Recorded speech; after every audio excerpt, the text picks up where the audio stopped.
ke late game-nya bakal bagus banget untuk mengantisipasi apabila Vayne-nya jadi.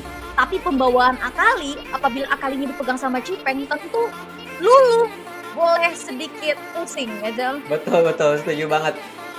Secara draft gue suka banget apa yang dilakukan sama Echo Fortius, jujur aja. Mereka tahu, mereka ngerti gimana cara bermain seorang MBR kali ini. Dan mereka tahu cara mengatasinya. Lihat, kalau menurut gue MBR sedikit pusing sekarang. Siapa yang mau jadi ADC-nya? Apakah Gragas, apakah Senna? Dan gimana cara dia mengatasinya, menurut gue MBR harus sedikit hati-hati kali ini.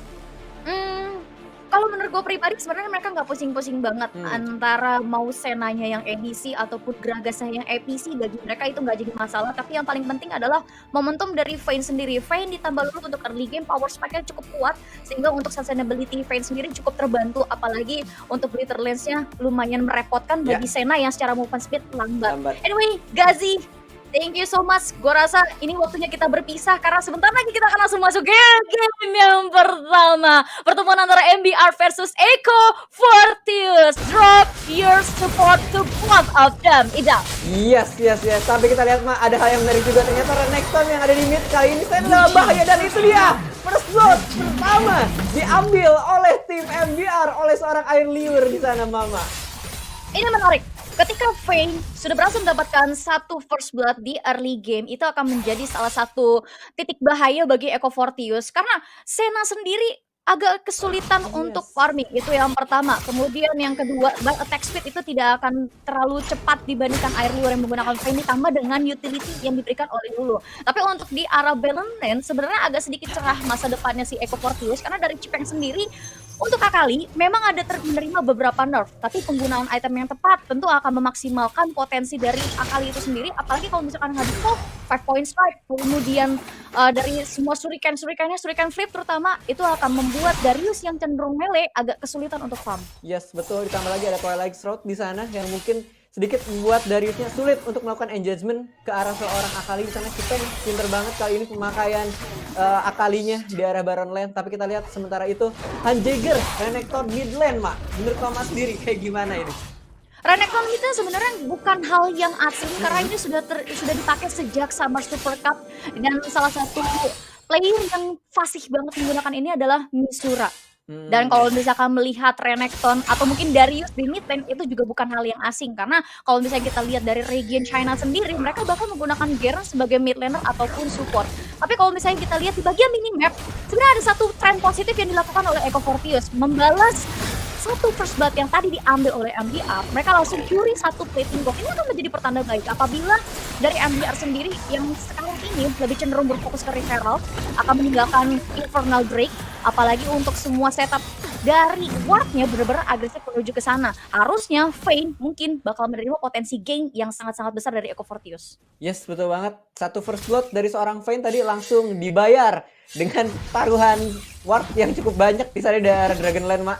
Tentunya bener banget kata Mama tadi, Vayne dalam bahaya. Kalau misalkan kurang aware di sini, tentu bakal menjadi geng yang cukup mudah ke arah para pemain dari MBR. Tapi kali ini kita lihat Chipeng melawan Haze yang sedikit kesulitan sepertinya seorang Haze, meskipun dari level sepertinya lebih besar seorang Haze di awal-awal, tapi seperti kita tahu. Ya, Darius kalau misalkan kita melihat di patch-patch yang sekarang sebenarnya tetap kepake. Betul. Meskipun bukan salah satu power spike, tapi penggunaan item Darius yang agak sedikit berbeda akan cenderung merepotkan juga bagi Akali. Tapi yang lebih merepotkan lagi adalah arah mid lane, di mana seorang Hanjager yang menggunakan Renekton juga sudah terpaksa menggunakan Dominusnya. Tapi untuk di Baronnya bener aja sudah terjadi ganking seperti yang tadi kita prediksi, dan akhirnya Darius harus menutup nyawanya kembali ke base untuk kembali ke jalannya. Yes, betul banget. Rencana yang diatur oleh para pemain Echo Fortius sepertinya berjalan cukup lancar sampai menit ke-3 kali ini. Bahkan dari segi network pun mereka cukup banyak memimpin, Mak, di sana. Terlihat sekitar 600 network, sementara dari segi item pun kita lihat di sini, Mak, seorang Senna langsung ambil ke arah Executioner Calling di sana. Ya, tapi kalau misalnya kita ngeliat dari item Gragasnya, Gragas sendiri itu langsung menuju ke Road of Ages. Seharusnya item keduanya tank karena dia juga bawa Font of Life. Yes. Ada beberapa note penting yang udah dicatat sama Echo Fortius sepertinya. Kalau untuk di late game nanti, Vayne sendiri bakal cukup menggila. Jadi mereka butuh satu damage burst yang cukup memadai. Makanya dari Ramli sendiri bikin Road of Ages, terbuka juga Infernal Drake-nya. dari bagian Dragon Pit dan bener aja sesuai prediksi kita tadi, MBR bakal menuju ke Rift Herald dan Infernal Drake ditinggalkan. Iya, betul banget. Satu pertukaran yang masih so-so menurut gua. Infernal Drake diambil Infernal tapi mah ini ngomong-ngomongnya dari Drake-nya, dan sementara dari Herald-nya udah dipasang, diambil begitu saja oleh para pemain MBR tanpa ada satu gangguan sedikit pun ya dari kedua tim. Tidak ada colek-colekan untuk sampai saat ini. Nggak ada, tapi objektif mereka jelas semuanya. Untuk dari Betul, Eko sendiri sudah mengantisipasi bahwa MBR akan mengambil Rift Herald, jadi mereka langsung curi platingnya secepat mungkin dan mereka berhasil melakukan itu. Sehingga nanti dari MBR-nya, kalau misalnya mereka mau jaga lane-nya pasti akan sulit, apalagi mereka juga bawa Z yang bisa melakukan speed up cukup mudah untuk di patch sekarang, apalagi kalau misalnya dia bikin item lethality dan lihat wave minionnya. Nggak ada yang masuk ke platingnya si Eko Fortius. Iya, betul banget, Mak. Cukup baik sekali kali ini Eko Fortius bermain setelah melihat banyak perubahan di day pertama kemarin. Ternyata sekarang kita jelas banget ya, Mak, Eko Fortius. Mereka benar-benar Eko Fortius yang berbeda dari season-season sebelumnya. Tentu ini jadi satu tanda bahaya juga untuk para pemain dari MBR. Tapi kita lihat sudah akan ada ganking yang kedua kali ini, Mak, ke area Baron, tapi sepertinya di cancel, disengage begitu saja karena sepertinya mid lane perlu diurus lebih banyak lagi kali ya. Gue melihat dari Eko sendiri ketika mereka tahu mereka bawa Senna, mereka nggak terlalu memaksain keadaan. Mereka akan cenderung memaksa MBR ngikutin temponya mereka, tapi dari MBR sendiri juga nggak ada cita-cita nurunin temponya. Apalagi dari orang Baron dan milik Eko Fortius sudah terjadi mini fight dan lepasnya Herald tampaknya ini akan menjadi first turret ke arah MBR Gamma. Yes. Satu objective play yang dilakukan oleh para pemain MBR tadi. Nggak ada, tidak berhasil tadi sepertinya mereka untuk mendapatkan Renekton, meskipun niatnya ada ke sana, Mah, di sana. Cuman ada beberapa backup dari teman-temannya tadi, ada Rengar juga yang langsung menyantap ke area depan, dan akhirnya cukup menurut mereka satu tower pertama didapatkan. Ya, tapi kita tahu tuh Hanjager seenggaknya minimal dia bisa nahan sejenak ya, meskipun pada akhirnya mereka harus kehilangan first turret, tapi untuk river controlnya juga cukup baik dari arah Eko Fortius, tapi mereka juga masih menjaga potensi untuk arah-arah ganking dan potential gank ke arah MBR di bagian Baron lane, tapi ternyata mereka akan berfokus dulu ke arah pertukaran turret di bagian mid lane yang menurutku sebenarnya cukup mahal, bahkan bisa dibilang lebih mahal dibandingkan first turret yang didapatkan sama MBR tadi. Yes, kalau seandainya memang jebol tadi di mid lane-nya, tapi untung Lulu datang tepat pada waktunya. Kali ini Cipeng pun masih terus berdansa dengan seorang Haze di sini. Haze sepertinya diberi sambutan selamat datang oleh seorang Cipeng di sini, Mbak. Welcome to WCS katanya. Welcome to WCS. Tapi bicara soal welcome to WCS ya, ini gue melihat dari Eko Fortius juga tidak mau memberikan selamat datang kepada MBR menuju jungle mereka. Ada beberapa ward agresif dari MBR sendiri yang sudah diblokir, bahkan sudah dihancurkan ward-wardnya sampai hanya menyisakan satu ward agresif di bagian choke point dekat mid lane aja. Ini akan menjadi sangat menarik ketika MBR tidak mendapatkan vision apa yang akan mereka lakukan. Mungkin mereka bisa menggunakan Shadow, tapi nggak ada potensi ganking. Jadi seharusnya Shadow paling satu atau enggak dua aja. Yes, betul banget. Mungkin satu aja cukup kalau menurut gue sendiri, tapi kita lihat di sana. Lagi dan lagi kali ini Senanya benar-benar nyantai banget, Mak. Dia tahu kalau misalkan dia fight sekarang dia bakal kalah. Makanya dia terus-terusan scaling dulu, ngambilin dulu stack. Kita tahu sendiri kalau misalkan udah di late game nanti Sena bakal sekuat apa. Dan kita lihat satu flash dibuang tadi, tapi kita lihat ada fight kali ini. Tembak bisa jauh seorang Senanya dan mengamuk ke area depan di tembak. Tapi kita lihat satu decimat yang sangat baik diambil kali ini oleh para pemain dari MBR. Masih berlanjut fight kali ini dan Cipeng harus menerima kematiannya kali ini, Mbak.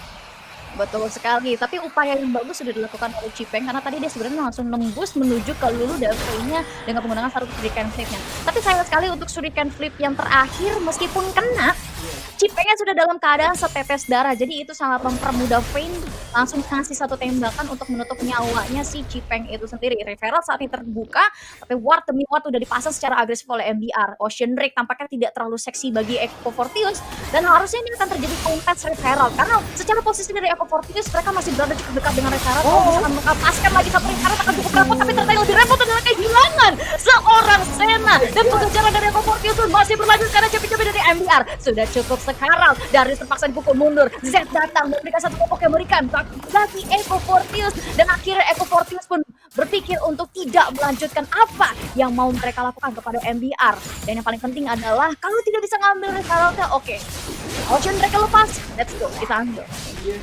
Tadi sayang banget caranya harus diculik sepertinya oleh seorang Haze, dan lihat Dragonnya bakal langsung diambil oleh para pemain Echo Fortius. Sementara ini gue cukup kaget nih, kenapa MBR belum datang ke area Rift Herald kali ini?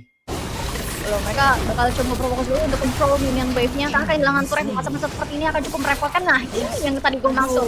Dari Xion menghilang, tapi kedatangan dari Fiora seharusnya akan cukup membantu menggeser pergerakan dari Echo Fortius yang coba ambil turret di Dragon, tapi ternyata masih gagal juga. Ini pertukaran yang bagus. Dari Fiora yang sudah berhasil mendapatkan seorang ringer, dan apakah ini akan menjadi double kill kah? Tapi ternyata tidak, karena bantuan dari Echo Fortius sudah datang.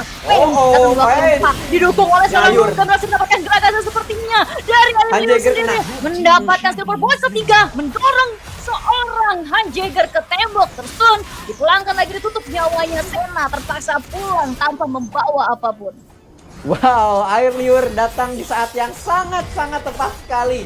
Ketika terjadi fight kecil di area Dragon tadi, dengan menyisakan sedikit HP saja, Air Liur tentunya menjadi senang sekali dengan HP yang sudah mulai banyak menghilang tadi dari teman-teman Echo. Tapi kali ini Revelasi jadi benar-benar bebas banget. MBR dia dapat 2 orang, dia dapat Rift Herald. Ini benar-benar keuntungan yang sangat-sangat besar, Mak, buat mereka. Betul, tapi kita juga harus ingat bahwa dari gold gap sendiri sebenarnya masih cukup seimbang. 2000 gold gap juga sebenarnya tidak terlalu berasa, apalagi udah masuk ke menit ke-10. Jadi sebenarnya masih ada chance bagi Echo Fortius untuk membalikan keadaan seperti kayak gini. Dari Serfdam sendiri, Trail of the Hunt sudah memberikan satu tanda bahaya kepada Darius yang sebentar lagi langsung di backup oleh Son Hulu. Gue suka dari Tobu sendiri, back protectingnya, dia tahu betul potensi ganking itu akan berjalan di mana, jadi dia bisa benar-benar cover ke setiap kawannya. Karena dari turret kedua berhasil didapat oleh Echo Fortius, langsung lagi kencang diaktifkan, berhasil mendapatkan killing spree atas Ringer.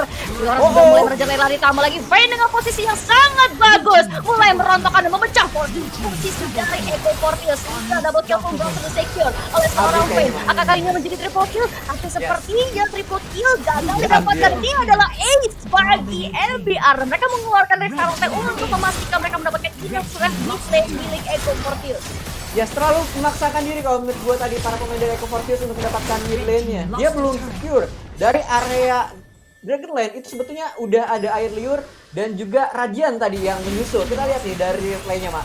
Lihat, mereka maksa, Rengarnya juga udah cukup tipis, kena hajar sekali aja sama seorang Fiora di sana. Tapi kita lihat nih, Radiance dan Air Liur datang di saat yang tepat lagi. Dia tahu meskipun kehilangan satu tower mid lane, tapi ini bakal habis katanya sama kita semua. Jadi dibiarin gitu saja para pemain dari Echo, dan lihat triple kill bahkan kali ini makin gendut aja mah dari Air Liurnya. Ya, tapi untuk Cipen sendiri memang agak sedikit offside, terlalu maju untuk masuk ke backline milik MBR. Tapi dia mau nggak mau harus melakukan itu. Karena kalau misalkan di posisi sekarang, Sena belum cukup. Lu lihat secara gap goldnya. Dari 11.000 menuju ke 7.000. Sena sendiri bawa Black Cleaver, gue rasa belum terlalu cukup. Apalagi untuk di menit-menit segini, stacknya juga gue yakin belum nyampe 50. Jadi sebenarnya Sena sendiri belum terlalu cukup untuk numpangin seorang Vayne sekalipun. Ya, tapi lihat Vayne-nya bahkan udah dapat Blade of King, udah dapat Solari. Ini wow, bener-bener enak banget, apalagi untuk champion-champion pilihan yang diambil oleh para pemain Echo. Di sana ada Renekton, ada seorang Gragas, itu bakal dihabisin habis-habisan oleh seorang Vayne-nya kali ini. Tapi kita lihat ada satu upaya yang dilakukan oleh para pemain dari Echo Fortius ke area bareng lane Haze, tapi masih bisa lolos. Sementara itu di area Dragon Lane sudah habis dari tower para pemain Echo Fortius kali ini. Tapi lihat Rengarnya lagi dan lagi, seorang Serfdam kembali harus menelan kill pahit dan kembali ke area base-nya kali ini, Mama. Betul sekali, kembali lagi ke base, lagi dan lagi. Tapi percobaan berangnya bakal diambil oleh MBR, sepertinya akan digagalkan oleh Echo Fortius. Ditarik oleh Darius, itu Darius benar-benar nice banget penarikannya, karena Renekton nanti hampir saja memukul mundur MBR. Dan akhirnya karena satu tarikan dari Lurah Noxus, ya Darius menggagalkan Echo untuk stall the Drake. Tapi tadi lihat deh, Mak, Ramley bahkan dia lemparin explosive cast ke area bareng. Kemungkinan besar sebetulnya gue mengira tadi ini kayaknya bakal dicuri dengan explosive castnya, karena tadi gue lihat Ramley masih nyimpen. Tapi 0,02 detik telat sedikit aja Ramley tadi lempar efikasi. Nggak bisa. Nggak Karena bisa ya? kalau misalnya kita lihat dari pojok kanan bawah, itu dari explosive cast-nya Gragas sendiri belum available. Jadi sebenarnya tujuannya Hanjigir langsung masuk dengan slice and dash-nya itu lebih ke untuk memukul MBR supaya mereka nggak jadi ngambil Baron-nya. Tapi positioning dari Haze gue akuin bener-bener bagus banget dan bener-bener membuat apa yang mau dilakukan oleh Echo Fortius jadi gagal. Ketika Renekton udah masuk ke Baron Pit, ditarik keluar lagi. Jadi nggak ada celah untuk Echo Fortius coba-coba mukul mundur si MBR, dan MBR ya tetap enjoy the game, Iya, tetap enjoy betul. aja ngambil Baronnya. Iya, sekarang memang dari segi positioning pun mereka sangat-sangat diunggulkan tadi, tapi kita lihat sekarang mulai melakukan free line push sepertinya para pemain dari MBR, dimulai dari area Baron lane-nya kali ini kita lihat. Sudah seperempat nyawa dari powernya hilang kali ini, tapi kita lihat, oh my god, Fiora cukup berani 3 lawan 1 tadi tentunya untuk memberikan space terhadap teman-temannya mid lane. Juga hancur sudah, tinggal Dragon dan juga Baron lane-nya dari turret yang tersisa kali ini, Mak Bigel. Wow, akan menjadi satu bantaian ke arah turret milik Echo Fortius, dan Echo Fortius terpaksa harus berpikir cross lane mana terlebih dahulu yang perlu difokuskan, apalagi ditambah super minion dari MBR juga sudah aktif, ditambah dengan buff Baron yang akan cukup merepotkan. Dan sekarang untuk Drake yang ketiga ada Cloud Drake yang merupakan Dragon priority oleh MBR. Ini akan sangat merepotkan bagi Echo Fortius kalau mereka nggak berani kontes ke Drake yang ini. Tapi kalau misalkan ngelihat dari gerakan mereka, kontes akan dilakukan, Serdam pun sudah mulai open, dan Ramley di sini sudah pecahkan satu scratch bomb, coba menghambat pergerakan dari MBR sendiri. Shadow dikeluarkan bagus oleh banget, MBR, dan Eko. akhirnya Dragon ketiga berhasil Harus di-stop. mundur. Tapi apakah itu akan menjadi satu keuntungan bagi Eko? Tapi tampaknya tidak, karena kenapa? Dari Hanjigir sudah terculik, langsung dipulangkan ke base-nya. Joran juga sudah mulai maju bersama dengan Z. Z juga sudah memberikan damage yang sangat-sangat luar biasa. Tapi siapa itu yang datang? Karena pakai Chipeng mengejar seorang Radiant Strike didapatkan, tapi tampaknya akan ditukar dengan nyawanya sendiri karena Yes, Feng yes, saat yes, ini yes. mendapatkan 3 hits Silver Bolt. Pulanglah sudah seorang Chipeng, tapi Fire tetap diluruskan karena dari Airtail sendiri masih mendapatkan posisinya sangat-sangat nyaman. Triple kill, is it quarter? Is it quarter? But it's not a quadra for Airlayer. Yes. Kali ini tersisa seorang Ramley saja melawan 4 orang dari pemain MBR. Kali ini langsung fokus ke area base. Apa yang akan terjadi selanjutnya? Seperti itu, nggak bisa buat tahan serangan yang sangat-sangat luar biasa dari MBR, dan